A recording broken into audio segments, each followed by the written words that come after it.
Why dating sucks today. Hi, I'm Arica Angelo, dating and relationship expert for 14 years now. And if you're new here, make sure you subscribe, turn on the notification bell. And hey, if what I have to say resonates, like the button, right? Yeah. Also, listen, if you have a hard time with connecting with people, I have a free meditation that I made just for you. You know, when we've had bad experiences with love, it's natural to put guards up, to put walls up and say like, love's not safe, I need to protect myself. But then that blocks us from actually finding love. So make sure that you get that free connection meditation to really help you feel safe with connecting with people and in finding love. So why does dating suck today? I'm gonna tell you the biggest reason at the end of the video, because this one we need to build up to why it sucks so bad. But here's the thing. We have so much choice in our grasp now, don't we? We have dating apps, we have social media, so many things that compete for our attention.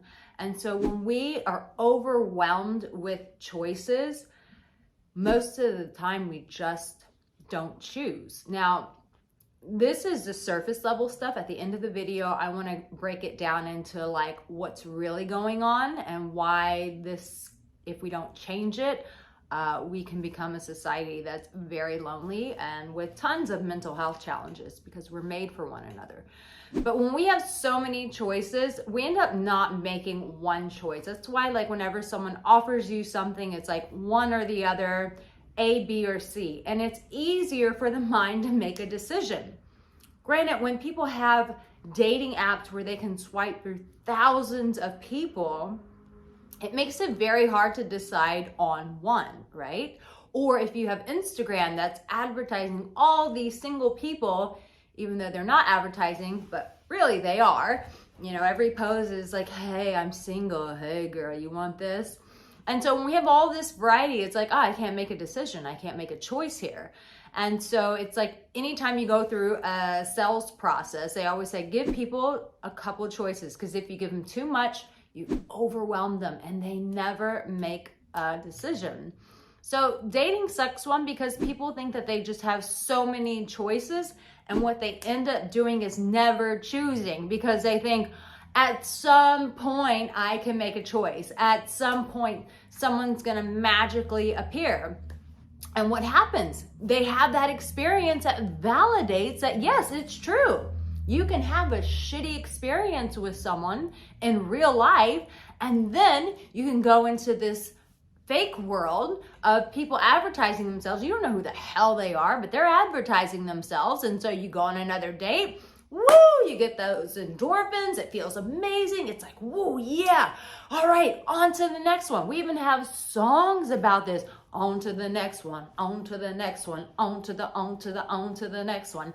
I mean, we have this like ingrained into our mind that we can just keep going because, well, there's just so many choices and there's so many fish in the sea. And it's like, but with that mentality, if you never make a choice, then you end up with the same result, which is what? You are alone. You have no one to hold you at night. No one who truly understands. No one who is consistently there for you. Why? Because you ain't making a damn choice. It's always, there's so much out there. So what happens is, people forget that they have the power to be in charge, but instead they get swept away by what's in front of them, all the distractions. So what I mean by this, like look at this in a very practical way. When you get on Instagram, like let's say you have work that you need to do, and then all of a sudden you're like, oh my God, Kim Kardashian is wearing this dress. Oh my God, did you see that car fly off the bridge? What just happened in that trial? Oh my gosh, we're invading what country now? What kind of virus? Wait, how many people are dying? You started off with Kim Kardashian and then you went into like people dying of a virus, and you get like caught in this web. We do the same thing with our dating, and this is why dating sucks. It sucks for men, it sucks for women. A lot of times men think, oh, women just have so many options, they just have to flash their tits, they have so many options. Women think men, maybe they have all the power because there are so many beautiful women, not so many good looking men on the planet, and so they just have all these women to choose from. Yeah, we do have the power of choice. But at the end of the day, your real power is in making a choice. And so I'm here to encourage you, like, hey, you have the power. You don't have to get swept up into this cobweb of variety where you never make a decision. So I know we want to blame the dating apps. I know we want to blame social media. But at the end of the day, you have the power. I got the power. You have the power to make a choice, but you have to get really clear as to what you want. Now, that's just part of it, right? Like, that's the surface level stuff. It's like, oh, I've got so many things calling for me, pulling me. This is why I encourage you to do that connection meditation, because what is meditating and what does connection do? It brings us back to ourselves. Most of the time when I ask my clients, what do you want in your person? Most people don't have a very specific thing that they want. It's all like, well, they can be this and they can be that. And then you go, but how does that line up with your life? And are you in alignment? Are you actively showing up as that person? Oh, well, no, they're not in alignment. So we need to connect. We need to meditate, come back to ourselves to get into alignment so that we know what the heck we really want, so that when we see it, we don't go, swipe left. You just swiped over the decision that would change your life. So we got to be conscious.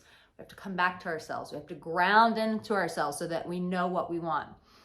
But the biggest thing is when we have so many bad experiences, let's think about this practically.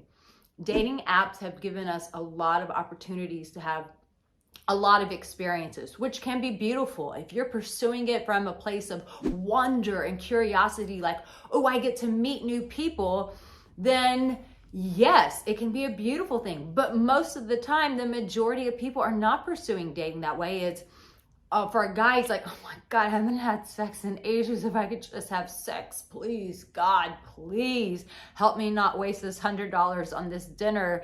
And I hope I get sex in return. Or as a woman, it's like, I just am ready to find the one. My eggs are slowly drying and dying. It's like we go in with so much intention.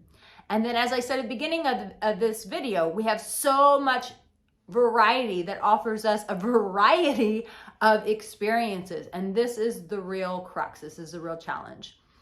When we've had so many experiences with dating and they're not good, because we've created this culture of tons of variety, tons of people who are wishy-washy, tons of people who are not connected to themselves, tons of people who are entitled and expect the world to owe them everything, while meanwhile they're not showing up. They're not the greatest person. If they had to date themselves, they would run away from themselves.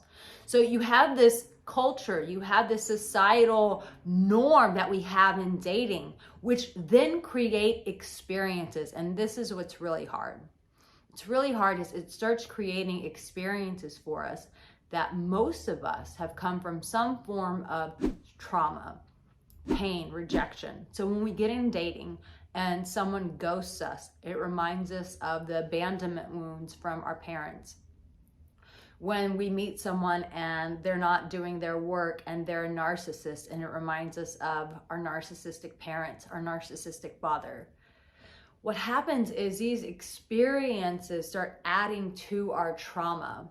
And what I personally believe is not only do they add our trauma, but also they are a mirror. If we'll look and go, hey, there's pain there. If you address that, then maybe your dating experience, not maybe, it would be tremendously different if you started confronting what's going on inside of you instead of chasing what's outside of you. So we start creating these experiences that create compacted injury. And some people, when they've had too many injuries, they either become very toxic, they become hopeless, or they just give up.